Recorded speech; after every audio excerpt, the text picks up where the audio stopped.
We have a special guest with us today, Agustin Nicolas de la Torre. Welcome to the show, Agustin.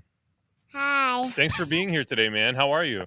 Good. Yeah, I am super excited to have you here today. I had Mommy on the show recently. Mommy was on this show with me a few weeks ago. And today you are here, and you are my son, my one and only son. And I'm excited to hang out on camera and on microphone with you and Mr. Ethan. How does that sound? Good. Yeah. Augustin loves Ethan, by the way. He gets so excited. Actually, when we were driving here, he was like, "Am I going to get to see Ethan today?" And I was like, "Yeah." And he said, "Good. I see him there all the time. He's always there." Well, wait. He isn't always there. He's just there a lot. No, he was right. I'm perpetually here. It's fine. This is where you live. Yeah. Augustin, what are you getting excited about lately? What's going on in your life? Well, why I'm so excited is because we got a ukulele. That's right. Yeah. So this ukulele here, we didn't just get this. We've had this for a while, but it's been in storage. And when we got it out of the case, it's missing 2 strings, and I already bought strings I'm going to put on it. But Augustin just started playing it, and he's excited to show off his ukulele skills today. Right, bud? All right. We're not going to do that yet. We're going to get into that in a little bit. But Okay. I'm excited that you're excited about the ukulele. Mr. Ethan, Yes. how are you doing today? I'm doing fine. I helped a friend move, and I'm very tired. Yeah, moving places and lifting furniture and stuff, that'll do it. Yeah. I only did one big thing because I told him the caveat was that I wasn't going to do the big things because I'm terrified by them. My ankle is very weak, and so I'm terrified. I have flashes in my brain every time I think about ripping an ankle. Ethan, nothing about you is weak. Let's be real. No. Yeah. These ankles are extra weak, though. I'm just saying. All right. That is right. Daddy's right. Thank you. Gus, you should take that sentence, Daddy's right. You should take that home with you and use true. it more often. More often, Okay. yeah. If you ever hear Mommy and I disagreeing about something, just say, Daddy's right. Yeah. That'll solve so many problems. So many problems. Just kidding. I always just think that who is what, and I think Dad is right. Okay. I'm a fan. I like where this is headed. I think we need to have Augustin on the show more often. Yeah. Yeah? He's you supposed want to be? He's supposed to be a heckle fish. This isn't working. He's just pumping you up. I mean, he can be your cheerleader. I'm okay with that. Cheerleading fish works for me as well. Okay, so Ethan, today we are going to be talking about a number of things, including artificial intelligence. It's true. You could say enfleshed, even though it's not biological yet. Yeah. But yeah, robots. Yes. Robots with artificial intelligence. Terrifying. It's one of our tiny topics. Yes. Robots are pretty cool. They are pretty cool. Yeah. They You're going to like the robots that we're going to talk about today. It's true. You're going to get to see some. As much as the rest of us might be horrified by them. Yeah. Okay. We're going to talk about laws in California that are criminalizing parents. We're going to talk about and criminalizing the homeless. Yeah, that's the other thing. Sorry. Oh my gosh, we're going to talk about the homelessness epidemic. Yes. We're going to talk about a lot of stuff, and all of it, ladies and gentlemen, from my very biased Catholic perspective, because your boy is Catholic, and you know, when it comes, I've said this before, when it comes to the question, Nick, are you conservative or liberal, progressive? Are you Republican, Democrat? The answer is always, I'm Catholic. I'm Batman. I'm Catholic. Yeah, Daddy really is Catholic. That's right. It's true. I mean, Nick. That's right. Good job. Actually, before we start, Augustin, could you share the story of what happened when you were on the playground a couple weeks ago and you were hanging out, having fun with some family that was there? Do you remember what happened? What you asked them? He's like, I have no idea. I said, are you Catholic? And then they said no, but then I said, do you say bad words? And they said no. So it's kind of like the Catholic. Yeah. I love it. And then I said, do you go to church? And then he said no. All right. Well, like he said no like this. No. Mm-hmm. Well, it's beautiful, Gus, that you chose to ask them about that stuff. That's true. Because a lot of times people just need to be asked. People don't even think about it until someone asks them or invites them. So I'm very proud of you, man. Good job. Good job. All right. So let's get into this first topic: artificial intelligent robots. Yes. Artificially intelligent robots. Yes, we will bring it. We'll just bring it right in. No, Okay. No pretense here. Hold on, though. I kind of very quickly jumped into this today. Okay. Robots so count- I need to very quickly. Oh, everyone's seeing that. It's okay. Augustine, tell us about robots while Mr. Ethan It's gets true. this ready. It's kind of like a really cool robot is like one that's like a smiley face Okay. with a little line on the top with a dot. Okay. Like an antenna. Yeah, and also and there's a kind of lightning robot that I really like. A lightning robot. Yeah, it has this string on the top and a square head, and it has eyes like that, but with the part like that. Oh my goodness. Interesting. It had a smiley face. Okay. And also it had like lightnings on all of the pages on the side. So I almost tried to make that, but I didn't. You tried to make this robot? Yeah, well, it was on the scratching book. Oh, And okay. So I waited that, and then I tried to draw it on the piece of paper on the scratching book. Okay, so you were trying to draw this robot. You weren't trying to like build it. Because I would be worried Yeah. that if you tried to build it, it would try to kill our family and take over the world. Even though it has a smiley face, the smiley face would be a lie. It would just want us to think that it's happy and nice. So what you're saying is Gus has evil intentions with the robot, huh? No, I think that once you build these things, it doesn't matter what your I intentions see. were. I see. Okay. Oh, and if somebody builded a robot, they wouldn't know if it's mean or not mean. That's right. Yeah, we wouldn't know until it True. was too late. It's true. Oh, and there's still one kind of dinosaur that exists. It's a bird. That's true. Oh, that's true. Yeah. Very true. Mhm, that's true. They actually have. I'm not even gonna go into this. It's fine. I'm ready now. So Okay, let's do it, baby. Yay!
Wow. Yeah. Most people have no clue that in 2023 the guy. Let's get it out of here. Ah. Augustine, what did you think about that? Cool. Cool. You know what struck? Did anything stand out to you, Ethan? Because I have a couple of thoughts. Well, hold on. You go ahead because I'm gonna go do something real quick. So Okay, just, all yeah, right. you're good. So what struck me right away with this, good job, Augustine. That's your water. What struck me right away was actually there's a lot to notice about this video, but what stood out to me above everything else was when the guy was there was a guy that was holding he was wearing like different sensors and stuff, and he was like counting with his fingers, and the robot was imitating his every action. And so what I deduce from that clip is that in that moment the robots are learning movement. Yeah. And Yeah. what was really wild to me is that this man was holding his fingers up one by one like he's counting, Mhm. and he did not hold his fingers apart evenly. Okay? Mhm. His fingers were like there was less space between his pointer finger and his middle finger, Oh yeah. right? But then the robot's movement was flawless. And symmetrical. Oh. And what terrifies me about that is that whatever it is they can learn from us, they will Do learn it better. despite our weaknesses Yeah. from us and be better than us. Now that's like a pro and a con, because let's say we're in a surgical scenario and like my cousin is a surgeon Mm-hmm. and he uses robotic arms and stuff in his surgeries sometimes, and there are a lot of advantages to that, like that increased precision. Mm-hmm. But it's also incredibly concerning because they're not just like learning from us despite our imperfections, they're also learning our imperfections. Yeah. And so that terrifies me. Right.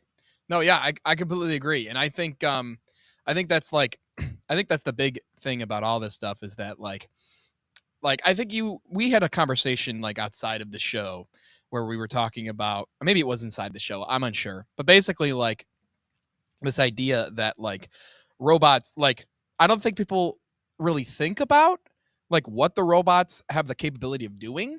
And like nobody's asking the question, should we? You know, like, and I think you were the one that said that, and I just think that's very true because like you said, like the difference between his fingers, like one of it was closer than the other on him, but then on the robot it wasn't, so Right. I think that like a lot of this comes down to is should we, and of course I know people have varying thoughts about Elon, but like I think like I generally don't think he does think about that, like should we do that? I mean, I think hasn't he said things about like being scared, or no, maybe not being scared about it. I don't remember exactly what he said about it, but I think this question is very connected between the robotics and artificial intelligence, Mhm. because these same questions come up when we're discussing artificial intelligence, like at what point are we going to restrain it? At what point are we really going to hinder its development or have an off button? Yeah. Is it even possible? Right. Having allowed it to develop to this point, is it even possible to stop it? Augustine, what are your thoughts? My thought is that there's kind of another robot that's really cool, that is like that I made once. It has like it doesn't have the stringy thing and the circle The on antenna. the top. Yeah. And it had like the kind of head that, oh no, not the antenna kind of thing. Not that one. Just the line one. Okay. Just the line one. Okay. And so it had like that kind of flat circle thing that's kind of lumpy on the side of it. Okay. And on the other like side, ears? it was the same. Yeah. Then that one was just like having a regular face straight. Yeah. Are you worried at all about these robots taking over the world? No. Why not? Robots are sometimes nice. Robots are sometimes, but what about the not nice ones? Those 'Cause you know what's crazy, Augustine, is that these robots, they aren't just like remote controls. Like you have a remote control robot, the yellow one or orange or whatever it is, remember? These are not just remote control. These actually think. They have intelligence like you and I have. And so if they can think, they might not always be nice. Maybe they're going to get annoyed by us. Maybe they're going to be like, humans, let's kill them. But also, if God was there when they were real, he is stronger than anything. So that is a very good point. That's a very good point. That is a very good point. If God is there, he is stronger than anything. Wow. We can go home. Yeah, I mean, I think we should pack up. Yeah. I mean, that's like, I mean, No! I know that. Don't worry, when we say that, we don't mean we're actually going to pack up. Okay, Sometimes we do, Austin but- Mass brings up a very good question. So I just framed my statement about them having AI as them thinking. Austin is asking a clarifying question. They process. They don't think, right? Process, think. That's a very good question. It depends on what we mean by these words. So if by think we are... Guys, don't blow into the microphone. I'm trying to whistle. Why? Why are you trying to whistle? I want to whistle. All right, maybe let's practice whistling while we're not live streaming. Okay. No, when we're not live streaming later. So if by think we are implying that there is like something spiritual taking place, then of course I would agree with that. Yeah. To me, it's not obvious that the words think and process, like I say all the time, hey, let's process this together, right? And what am I saying? I'm saying, let's think about this together. So to me, it's not obvious that those words are distinct enough to, but the essence of what you're getting at, Austin, I agree with. It's computational, right? Yes, Augustine. Your headphones fell off. Go ahead and put them back on. Pretty easy fix for that. Okay. Yeah, let me know what your thoughts are, Austin, on what I just said in response to your question. Are you trying to beatbox now? What? Augustine. I mean, I partially think that. Do you think or do you process? Oh, I hate you. I think that like what he means by process is like a computer. And hang on, Augustine's having an evil moment. Clearly, I see that. Augustine, mommy says hi, and she loves you. Yay! It's true. She did say that. Okay, you were saying No, let's be respectful of Mr. Ethan. But I think that I think that Austin was basically trying to say like process like a computer, Right. not so much like what you're saying. Like it's another word for think. But I don't know. Maybe I'm wrong. Maybe I'm speaking for Austin when I who knows? I don't know what. No, I Austin's think that's thinking, exactly but- what he was getting at. And Yeah. again, I think it just comes down to the semantics. Like, what do we mean by these words? Yeah.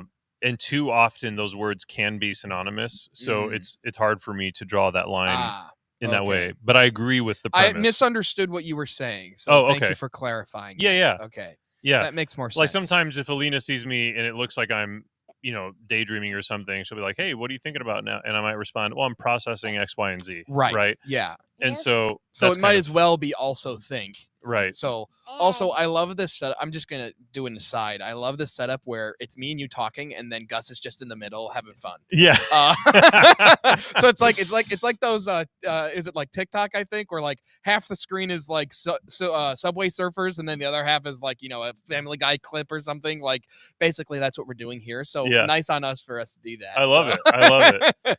Anyway, sorry. Totally. But yeah.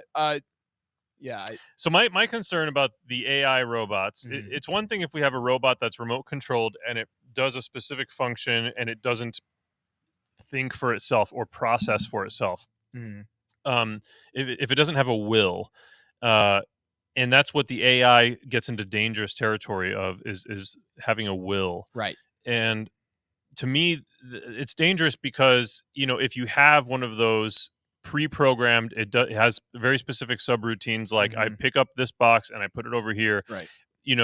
That's one thing. But the moment that it's leveraging the power of AI, and as AI is so rapidly developing in a way that we are just going to lose total control of it if we haven't already, that to me is dangerous. Like giving it a corpus, giving it flesh in a sense, giving this artificial intelligence that will very possibly, if it hasn't already, surpass what we are capable of cognitively. Giving that a body, Yeah. making it mobile, pretty scary. Yeah. Yeah. But then the other part of it is kind of hearkening back to the Industrial Revolution, some of the similar things and discussions surrounding that, where I really believe that the Industrial Revolution has done more harm than good. Sure. Did it make things more efficient? Did it make, did it make the acquisition of stuff easier for everyone because you have factories, you have everything that came of it? But is all of that actually a good? Yeah. Have we as a humanity become better off as a result of that? Yeah. In some areas, you might be able to make the argument for yes, but at the core, most important levels of what it means to be a human being, when we look at skyrocketing depression and anxiety and suicidality and drug use and stuff, there is a direct correlation to draw with the timeline of the Industrial Revolution, where we used to have a relationship with the world that was based on us like working the earth. Yep. And working for ourselves. You know, if you were a shoemaker, you had a little shoemaking shop, a cobbler shop. Yeah. That was essentially also your home.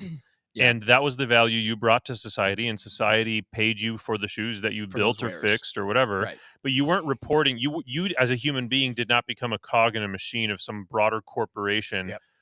And that to me dehumanizes the person, and it takes away from the dignity of the work. Yeah. So I'm worried that with the rise of these robots, where very specifically it has been stated, like, this is to improve on industry, this is to improve on fabrication. Mhm. I'm worried about like even having that work taken away from humans. What's going to happen to the human being then? Yeah. No, yeah, I think it's funny. I think I have a lot of things to say about what you're saying, because I Okay. think all of it is good. And like I think that it's funny that you're talking about this is because me and my friend literally had like a 2-hour conversation about this. Okay. And but then the specific part that I want to say is that like I was thinking about like back in Christ's time, like what did they do like to like have fun? Like they literally just hung out with each other. And now like everything's become digitized and everyone's getting like fed up about it. But like really the reality is like we should desire for connection, and we do. And like I think that we can get lost in a digital era, and Yeah. like that's like really the biggest problem right now, is that like we're getting lost in trying to keep like we have to keep learning and we have to keep making things, we have to keep like doing new things, but in reality that's not Yeah. that's not how sorry, I'm just having fun watching you guys I know. but yeah, long story short, I think that all that you're saying is correct. I think that there is a large like labor is different now. Basically everything that was before is now different because of the digital age, and it'll just keep getting worse if we don't try to change something. You know, if we don't try to put purpose in our work, you know, and we try to Yeah. let robots do it. Yeah. You know. Well, and the other byproduct of everything that has happened since the Industrial Revolution is like this obsession with becoming wealthy. Whereas people used to work to live, not live to work. Yep. Right. And so there wasn't an obsession for that shoe cobbler to, I got to increase sales this month. It's like, have I sold enough shoes or fixed enough shoes to feed my family this month? That's what mattered. You know, it's not, even our blessed Lord in the Gospels talks about the immorality of, and this is a contentious debate, okay, amongst people of my ilk. When we get together for beers, we debate this kind of question. Is it moral or immoral to save money per the gospel? Yeah. When our Lord, he gives this parable of a man who is storing up grains and stuff, and then the silo burns down and he's left with nothing, right? Or the grains go bad. Right. And his point is like, don't just hoard and save. The exact opposite of that would be friends of mine that go to my parish that have started this homestead. They produce more than 10 times what their family needs, and they give that to the parish to give to people in the parish who need food. Wow. And that's exactly the opposite, right? That's beautiful. Yeah. Right. And so there is a real grain. There's and so we have a couple of comments here. My wife and Augustine's mommy, Alina, says, that's okay. China and Russia are going to drop an EMP bomb and all tech will be obsolete soon. That's true. Oh, It's true. and Yes. also, Tell me. that there's this one time when I went to that same park where I did that other stuff to that other people, and so I was playing a hide and seek with kids. One kid that I do know, and one kid that I didn't know, but they don't say bad words. Okay. I don't think so, but I was playing hide and seek with all of them. Okay. And the person that I did know is on my team, and we're both together on both of their teams. Okay. And then when we're about to leave, we were gonna leave, Lucy wanted to play. Okay. And then also, there's another thing about the robots. Like, if we pretend to pick up a box, they would, right? The robots, yeah, they would pick up a box. And Yeah. if we found a bad guy and then we did a move with the robot, then he would do what we did. Yeah, but the point is that these robots, they don't even need you to do it. They learn how to do it and then they just do it. So like, But what if they think that someone's a bad guy and they're wrong? It's not a bad guy, and the robot just starts attacking. Like, what if, you know how much I like to hug mommy?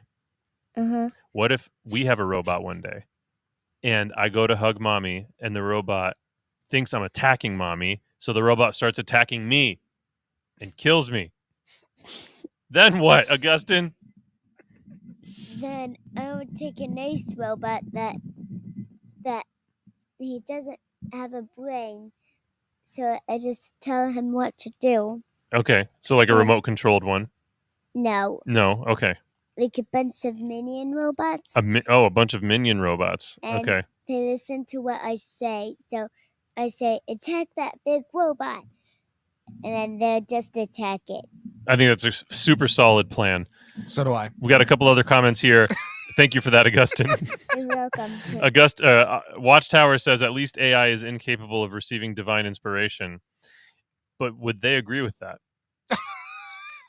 Are you saying, would the AI agree with that? Right. So what to us is divine inspiration. Oh, I see what you're If saying. For them, their like equivalent of inspiration. That? What if they're computational inspiration? Right. So what if they do some kind of computation and realize, oh, human beings aren't necessary, and for them, it's the equivalent of divine inspiration. Like, wow, we have to obey this computation. But yeah, it's true. Austin says this is turning into Blade Runner or Fallout 4 dilemma again with the video games. Hey, I don't blame it. Well, Blade Runner is not a video game. No, but Fallout 4 is. Austin, are you secretly a gamer? He keeps coming into the comments. He dabbled. Yeah. Okay. And so far, what are we talking about here? This is what is the studio that makes these? Bethesda. So far, every video game reference from Austin has been from Bethesda. Well, they're not bad games. No, they're not. I'm just very curious. Like, there's this other side of Austin that I haven't seen yet. I think you're just excited because you really want to, join with him and play some games together. That I think could that's be really exciting. And then one other thing here, Watchtower says, embodied AI is not restrained by conscience and compunction like humans, even the most debased humans. Accurate. Austin says major labor-saving devices than ever before. Oh, more labor-saving devices than ever before, yet we labor longer than we ever have as individuals. Yeah, that is such... it's so backwards. Yeah, that is interesting. I never really thought about that. Okay. I think we've exhausted this topic that was meant to be a brief one. It's true. Let's move on to the next one after this segue to this reminder to you that tomorrow morning, actually, we have an event with Deacon Harold Burke Sivers right here in Awaken Theater. And I'm super excited about this event. He's doing this event for us out of the goodness of his heart to support Awaken Catholic, and for he's basically doing a talk on the topic of his upcoming book, Building a Civilization of Love, a Catholic Response to Racism. And it is a ticketed event, but the tickets 100% are there because we have to fund our ministry somehow. If you want to come but can't afford a ticket, please let us know by emailing support@awakencatholic.org, because we would rather have you here. We'll find a way to comp your ticket. Just come if you can't afford it. If you can afford a ticket or several tickets or many tickets, do so to help us offset the tickets that we're comping. And also as a way to support this ministry. Invite your friends, let people know about this event tomorrow morning. To learn more, visit events.awakencatholic.org. And there was something else I wanted to mention about that. What was it? I forget. Was it the time? No. Okay. They can figure it out by going to events.awakencatholic.org. All right, we'll move on. Wait, no. Oh, wait, what? I need to say something. Go ahead. And Daddy works really hard on the app, and now he finished it. So and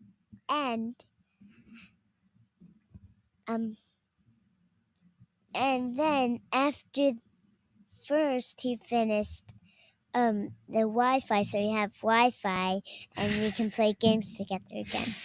So That's true. and then right after that he Daddy finished and Nick finished finished the app, and then Lucy thought that we could get ice cream, Oh, but okay, we don't need to go into all of this stuff. but Mommy thought that we could get donuts. But Daddy decided, and Nicholas decided to do Lucy's idea. The end. Thank you for sharing that story, Augustine. Oh my goodness. All right, what do we got next, Ethan? All right, we got well, let's just go right into it. Is this child friendly? I'm unsure at this point. Okay. That's why I don't know. All right, Yes, you brought up Wear the headphones for now. For this video, don't wear the I'm headphones. sure this is because Okay. it's the most important law and the most frightening law that is about to be passed. Well, we're hoping to stop it, but it's called AB 957. And what this law does is it redefines what the health, safety, and welfare of a child means. And these are really special words. These three words are magical words: health, welfare, and safety. And what it says is that it is in the best interest of the child's health, welfare, and safety to affirm their gender identity. That's what the law is. And gender identity, what does that mean? Does that mean we have to affirm cat gender, autism gender, asexual gender, eunuch gender? I mean, that's a huge umbrella term. It doesn't talk about the age of the child. Do we have to affirm a 3-year-old, a 4-year-old? And if one parent is willing to do the haircut or change the clothes and the other parent is willing to remove the breasts, which parent gets custody of this child? So right now it's framed in a custody battle. So if parents are getting divorced and they want to have custody, the judge is mandated to find that the parent who will support the gender identity, who will affirm it, is the more fit parent. Because it's those three words, health, welfare, and safety, those three words show up in the abuse codes, the criminal codes. And so it's moving it right over. It's not even a minor step. It's moving it right over to where parents who are together and don't want to affirm the identity of their child will risk being deemed abusive. It's right there. And that is the reason that they use those three words and mandate it, that it's in the best interest of the child. So yeah, awful. But I'm gonna give some context. Okay. So this is Erin Friday. It's a nice name, I think. Wait, she is or he is? Her name is Okay. Erin Friday, Erin. And she's a lawyer and parent advocate whose 7th grade daughter was coerced into believing she was trans through her online classes at school. This is in California. Erin is seen in this clip, so the one that we just watched, talking about a new law that California is attempting to pass, which would deem parents unfit to care for their own children if they do not affirm their gender identity. So that is what she's trying to prevent that from going into, and that's why she was talking about what gender identity do we have to affirm, that they're a cat or X, Y, and Z, because of gender being so fluid, so that is Ethan, did Yes. you know that Sodom and Gomorrah was a real place?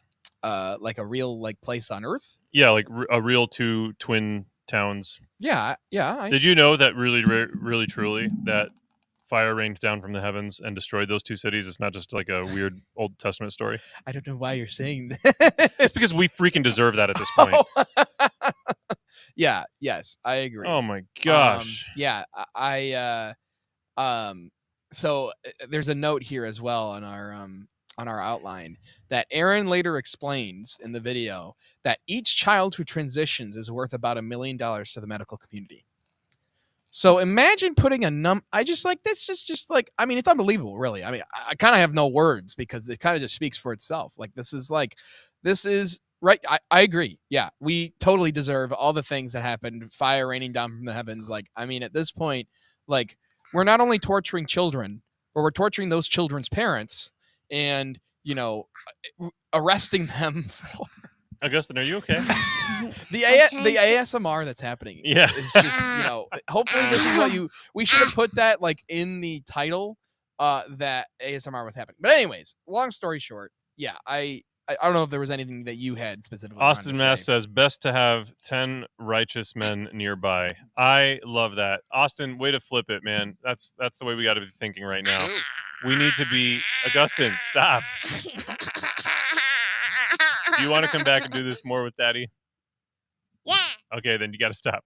Okay. Wow.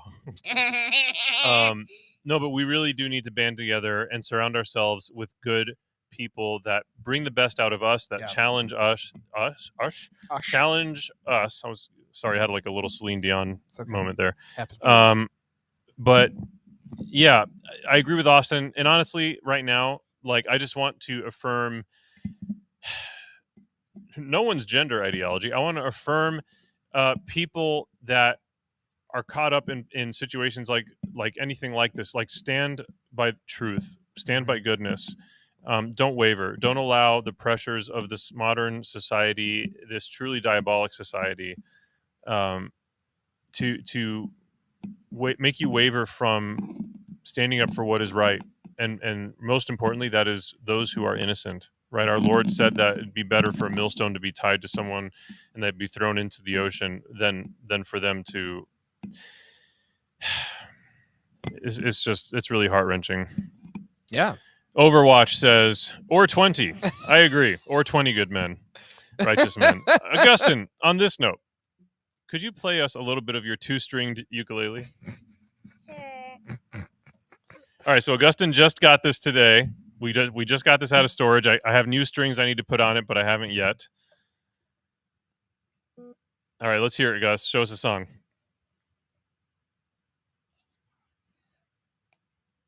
I accidentally forgot that I got the tunes already. Oh, okay. What is this song called that you're going to show us? Do you have a name for it?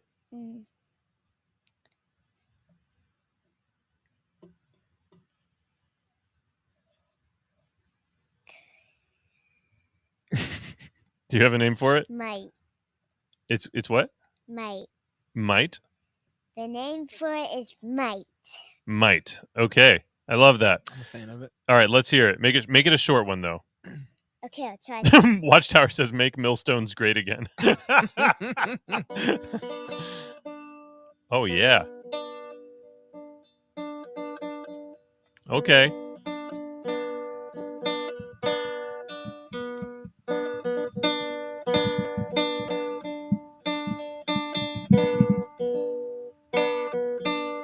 Oh yeah, dude.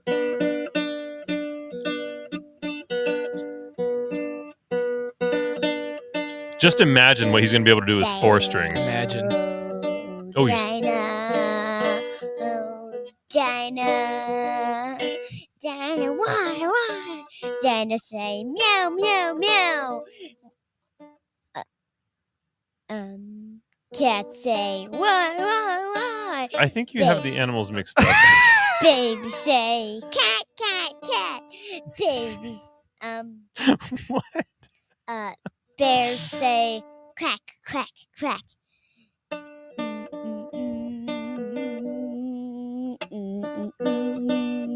Whoops, one of them snapped. Augustine. Wow. Let's hear it in the comments for Augustine, people. Augustine, that's incredible. You just picked this up today. Hopefully this is exactly what you were looking for on your Friday evening. Gus playing ukulele. I guarantee it is exactly. You think that's good? All right, Augustine. So we're gonna chronicle his progression as a ukulele player, starting with today, where he just picked it up, and maybe a month from today, he'll be like really playing a song Maybe for 2 us. months. No, just Maybe 2. Hey, what? No, I would never. let's hear it for Augustine in the comments here. We got Joe Maxey with some claps. That's true. Also, if you guys could do us a favor, like the stream, share the stream on whatever social platforms you're on, send it to people in text messages, leave some comments, let us know where you're watching from. Really appreciate it. Makes a big difference for the stream and for the channel. Okay, what do we got next, sir? Well, so I'm kind of afraid now. I don't know what. What are you afraid of? Well, like the videos that we picked, I don't know if they're entirely safe for your son's dear ears. Okay, let me so look at I don't the know. outline. I guess I'm. Well, the homelessness we can probably cover, right? Okay, I don't know. I didn't really screen these. I didn't think I was going to have to because it's fine. We'll just go. Okay. We'll see what happens. We'll see what happens. All right. So well, hold on there, Jethro. And then Did I say your last name wrong, Joe? Maxey? Macy, right? But like, I'm trying to imagine how I might have said it to correct I believe it. that you did say it incorrectly. Apparently, Macy is the correct pronunciation. Well, you know what though? I'm not going to absorb any of that. It's your fault, Joe. There should not be a C there. I don't think it's his fault. I'm No, pretty sure that he. No, you know what? Everyone has the right to change their name, and he chose not to. That's entirely Even on though you, Joe. It was his, Nope. Family's given name, from Entirely on Joe. Interesting. All right, blaming Joe. Austin's just trolling with a bunch of different misspellings and mispronunciations of I his have name. another song to Another song? Is this one like super fast? Not so fast. Okay, maybe show us next time. We'll do one No. song per live stream. No, Yes. no. This song is called Coming Down to the Mountains by Fire. Coming down to the mountains by fire. Coming down to the mountains. Ow. Coming down to the mountains by fire. All right, great job, Coming down Augustine. to the mountains by Do you fire. just jump into? Why fire? Anthony Reinhardt says it's George. Mountains by fire. That's right. I Coming don't blame down to the mountains, the crystal got stolen. Austin from says the change your name to fire. Nikki The Tower. crystal got stolen I'm from a the fan of that one, fire. The All right, crystal okay, got stolen Augustine. from the fire. That was an amazing song. Thank you, Augustine. You're welcome. And I'm dear. excited for you to come back and show us more songs in the future. Yeah, you're welcome. All right, let's do this. Homelessness, our final All right, topic. Here we go. Wait, is this our last one? We have welcome to Fentanyl Island, a drug-infested homeless encampment right in the middle of Oakland. The place looks like something out of a Mad Max movie. It is littered with scrap metal, used needles, and dozens of burnt-out cars. And it's not uncommon to see active fires and dead bodies. Yeah. Sadly, Oakland has become ground zero for America's homeless crisis. It has the highest rate of homelessness in the entire country, with over 10,000 people on the streets. Jesse talked to a local activist about the lawlessness. Trains. Dead bodies have been found multiple times in burnt out vehicles. Sometimes bodies that have been sitting there for days, unreported. So what we're seeing here are places that have become batch stations of human trafficking and rampant drug sales, and they've been allowed to exist by the city while Mayor gaslights us that things are not as bad as we believe them to be. Jesse, what was it? Did he give you a sense? Did you ask about, like, number one, not only why, but what can we do to end this? I mean, That was pretty much it. Just to showcase the tragedy, basically, that's going on over there. In California. So this is what happens when the Catholic Church is not the official religion of a country. We need to fix that. I'm kidding. But also not that much. I don't know. I don't think you're joking that much. No, but what I really mean to say by saying that is, like, this is what happens when people don't have a cause for hope. When people end up surrendering to addiction, end up surrendering to sin and immorality, when they aren't hopeful enough not to do that, when they haven't been given a good enough reason for hope. Yeah. Right? I mean, just objectively, our church for decades has failed this country. Yeah. We're starting to see a major shift, I think, in the American church towards the better. Yeah. But like, we have failed this country. Yeah. Like, why why don't we have more priests and more consecrated religious like brothers, and why don't we have more nuns? Well, I mean that is also a person problem too. I mean, Yeah, but what I'm saying is like this is the kind of situation that for centuries I would imagine. Obviously, this is in many ways unprecedented, but I can just imagine over the centuries if a similar type of thing is happening.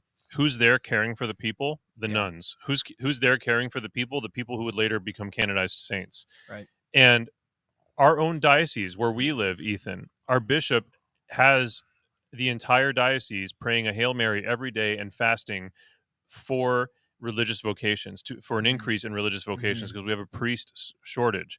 And if we have a shortage of people to minister to and serve the people in the pews, we don't have anywhere near enough people to serve the people that are literally dying on the streets. Yeah.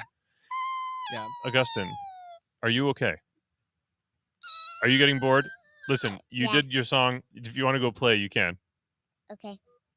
All right. But I think we need to be like, these are, Augustine, can you stop the ukulele for a second? Gosh. You said I could. Yeah, but can you stop now so I can talk? What? Can you stop?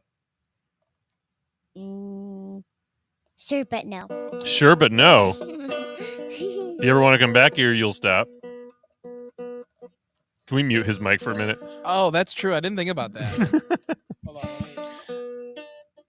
It doesn't really help though, because you're right there. It's still in my ear. Here, I'll put the other in ear in just to like block it out, so I can think straight for a minute. Just a second. Did I not mute his? Oh, I know what's going on. Okay, that's a little bit better. So, I think that these are very connected problems. Our church has not inspired people in the pews towards religious consecrated life. We're not inspiring our young people, A, to remain Catholic in the first place, and B, specifically to consider consecrated religious life and ministry as a priest. And so we have a shortage of ministerial roles, of consecrated roles, and the different roles that those consecrated people historically have played in society. We have a shortage of lay people in the pews who feel inspired by their faith and their church to do themselves this kind of work. Because it isn't just consecrated people that would do this kind of work. It's lay people as well. And then a lot of the people that are disenchanted by faith, disenchanted by the church, are themselves the ones who find themselves in these dark pits of living hells, out on these streets, in these hellish landscapes. We have to do better, and it starts in the household. It starts around the dinner table. It starts loving each other, bringing each other to higher expectations of what we are all worth, higher expectations of what is asked of us, and a deeper love of faith. Bringing each other not only to the dinner table, but then also into the pews at church. It's funny that you're talking about family, because your wife also said that it also all starts with family. Oh, did she? Funny. I missed that. She did. Yeah, she said that it all starts with family. So she has got it right. She says, I mean, going back to homelessness, it's so easy to get help nowadays. Food stamps and jobs are all available. It's a matter of people feeling purposeless and unloved. Amen. Yeah. Yep. Yeah. I mean, and that's like, I mean, we could keep going about this. But I feel like it's just gonna keep kind of, like a home running at home. Just like, this is not only in Oakland, California. That was the clip that we just watched. But my friend lives in Findlay, and there are homeless people even in Findlay. Like out in downtown Findlay, there are literal people sleeping on those benches. Downtown Findlay. So like, it's not just in Oakland, California, though it's bad. It's like the worst in California. It's bad everywhere. And I think trying to call people higher to a better standard, right? And I think this also comes down to people not caring about other people too. Like family is important. Absolutely agree. But also I think that we've come to a point where people just don't care about what happens to the other person. But Christ called us, to care for one another. And if that's true, then like, I mean, that's why I know it's hard for some people to like instantly, like when I meet somebody, I think that they are a good person initially. Like I don't assume that I can't think of words right now, but I don't assume that they're a bad person. I assume that they're a good person. Yeah. And a lot of people don't do that anymore. A lot of people assume that the person I'm going to meet, the next person I'm going to meet is going to be some evil mastermind, or just some person that does not do good. And I can't do that. I've always been the person to think of the best of person. Yeah. Yeah. I don't know. Yeah, and the assumption like someone else will take care of it. Oh, that too. It doesn't have to be me. Yeah. Right. Yeah. Yeah. And I actually had a moment today. It's really funny that we're having this conversation. I was driving home from here, from the Awaken studio, for lunch, and I was driving through downtown, and I want to try to convey what happened in my heart without delivering TMI about my situation, but we're my household, my family, we're in a really precarious situation right now when it comes to like our finances and stuff. Like we have sacrificed a lot to make this ministry work, and so I would want to be in a position to readily give as much as possible. A long time ago, we were gifted by someone when we were having our first baby. Someone gifted us a new family vehicle to be able to drive the baby around more safely and stuff. And when that happened, we had a choice to make. Do we sell our car or do we give it up for free to someone else who's in need? And so we ended up discerning like to pay it forward and make a gift of our vehicle, even though we also desperately needed the money, but someone had gifted us this other vehicle. So we literally gifted our car to someone who needed a car. And I just want so badly to be that kind of person that can just give so freely. Yeah. And then I was driving today, and obviously the devil can play with our hearts and kind of whisper these little woe is me thoughts sometimes. And I was kind of imagining like, here's what spurred it on. I drove by a restaurant that in times that I've been financially more comfortable, I would just like go eat there and enjoy it, enjoy the outdoor patio, whatever. And I was just like, I would love to be in a position to just be able to take Alina to this restaurant as a date, because I can't tell you the last time we've been able to do something like that. And then I was immediately slammed in my heart with this powerful conviction of like, who do you think you are? If you had the means, don't you know that there are people that I need you to help? Don't you know that there are people that are in much worse situations? And so it's like where my first thought is vanity. My first thought is, I want this nice experience, this nice thing if I had money. But then God was like, if you had money, I have much more important things for you to do with it. And it really penetrated my heart in a powerful way. Yeah. And I think that's kind of what you're getting at, is we need to be looking out for each other. Yeah. We need to be looking out for each other. Yeah. I mean, I think there's a point when we should, like we can't let people just use us. And I think that's like, especially society nowadays, like is so readily ready to use other people for their own means. So I think, there should be some, prudence in making sure that we are looking out for your, doing both, right? I think that like there's a balance. Like there's a balance, and but yeah, I absolutely agree. I think that like you guys, you needed a car, but you didn't need it that much. So you guys were willing to pass it along, right? And I think that that's really powerful. I mean that calls, I know myself, I struggle. Like a big thing for me is I tip. Everybody judges me for how much I tip, but for me, like I know how it is. Working, especially waitress jobs or waiter jobs, and how cruel people can be. So to know, like I want to appreciate you for the work that you've done. So I'm gonna give more because I don't know. That's just something that I do to pay it forward, because I know I would, if if I was in the same situation, I would hope that people would tip me on the good service that I would do too. Yeah. You know. Amen. So that's kind of how I pay it forward. I don't have a car to give, but but I think that's a call for everyone in the audience is to to try to give more. Yeah. Amen. Amen. So, give not just when it's comfortable. Give Right. sacrificially. Yes. That's the hard thing. Yeah. Speaking of which,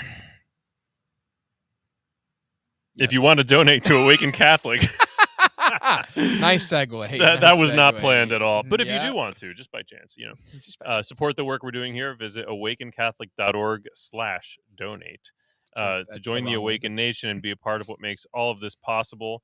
Okay. Yeah. So this has been great. Can you unmute Augustine? Yes, I can.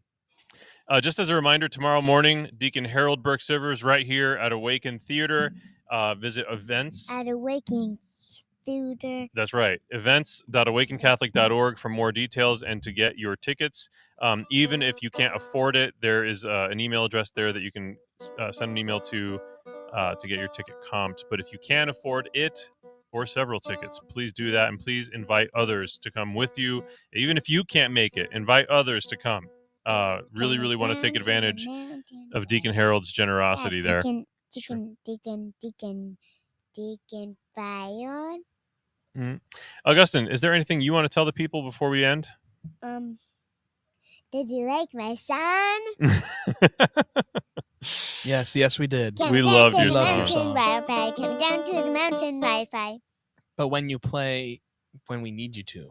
Yes. Okay, we're ending. We're ending. It's true. All right, everybody. It's been real. It's true. This was a good one. We had some good conversations, I think, today. Yeah, I think so too. All right. Before you go, everyone, I just need you to know that Jesus loves you. That Peace. Jesus loves you. You tell him, Gus. Peace.